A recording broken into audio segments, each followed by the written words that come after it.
In today's video, we're going to be talking about what's inside of my camera bag for nature photography and how the gear affects different elements of it. I know this is a very, very popular trend in the photography community, but I decided to provide my own angle to it, and I hope you enjoy.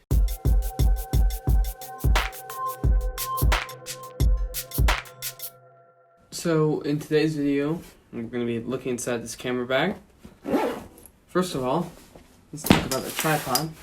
I've done a review of this tripod before. It is the Magnus TR13. It's a pretty darn good tripod, if I do say so myself. Alright, and in the first pocket of this bag, this is the Tahoe BP150 from Low Pro. Pretty decent bag. First pocket, we've got a container for my step-up ring. I'll show you that later. But this is just a nice case for it. I always bring this with me in case I need to put it back in the case. We have my 82mm 6-stop Indy PL filter, quartz line by Polar Pro. This has been a great purchase for me.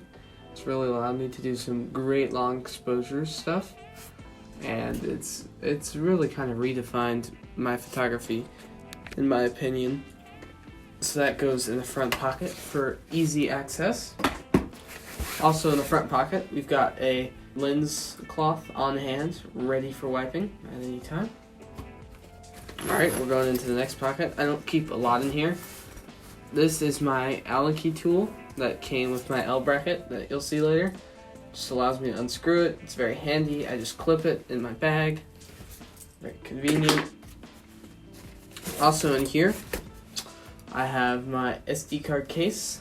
I've got one in each camera, and then I also keep 2 extras in here. I believe 8 GB and 4 GB, just in case I run out. Also in this area, we have my Apple SD card reader. This allows me to quickly back up SD cards on the go, and so I can make sure my photos do not get lost. This is very helpful. I just plug it into my phone and import my photos. I've also got a pen for any kind of travel documents that I need to do. Alright, let's move on to the cool part, which is the actual bag itself. It's a little bit small. It doesn't quite fit everything perfectly.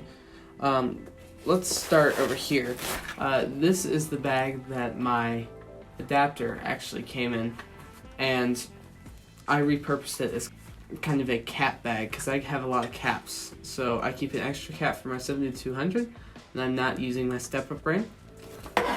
I've got my sensor caps and the cap of the lens that I'm currently using. Also in this little case, I keep a battery, an extra battery. I only have 2. I find that that's enough battery life for me in a day. And that case is very helpful, and it fits perfectly into the bag, allowing me to have on-the-go access to whatever I may need. Also in the bag, I've got my Canon 7200 f4 LIS.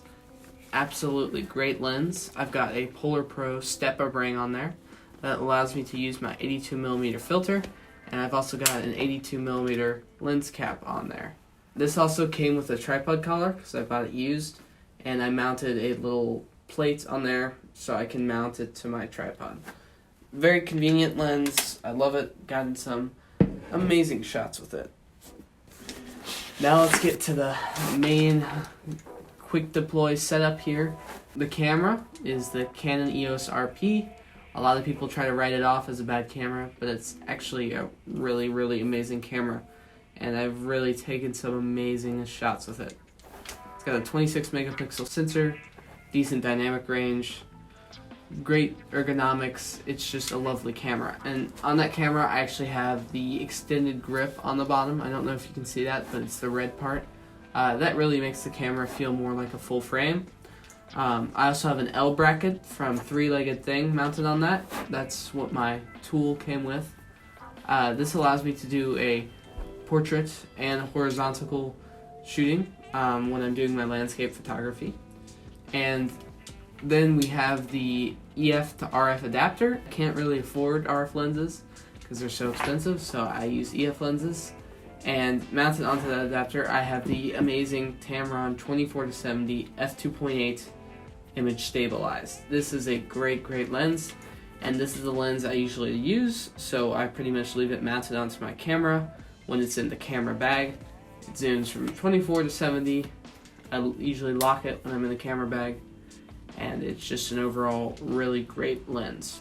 Alright, so up here in this part, I have some other important stuff. I've got a battery charger in here. I would like to get a dual one, but for now I have a battery charger so I can just charge one at a time. I also have a camera strap. On my camera, I have these Peak Design capture clips, so I can clip my strap on to this camera easily. So when I'm doing landscape photography, I don't like to have a strap. But when I'm doing wildlife, I do. So it's very convenient to switch back and forth between the two. Also, in this top pack, we have a rocket blower. This is my on-the-go solution to any dust. It's pretty darn powerful, pretty good. We also have some lens hoods. I don't always use lens hoods because I need to mount filters to my lenses, but I've got the one for my Tamron. It's a tulip shaped lens hood, and then I got the one for my 70-200. And that pretty much concludes my camera bag video. I'm really proud of the gear I've built up over the years, and I hope you enjoyed watching this video. And I hope it inspires you to build a gear library as well. Thank you for watching, and I'll see you in the next video. Bye.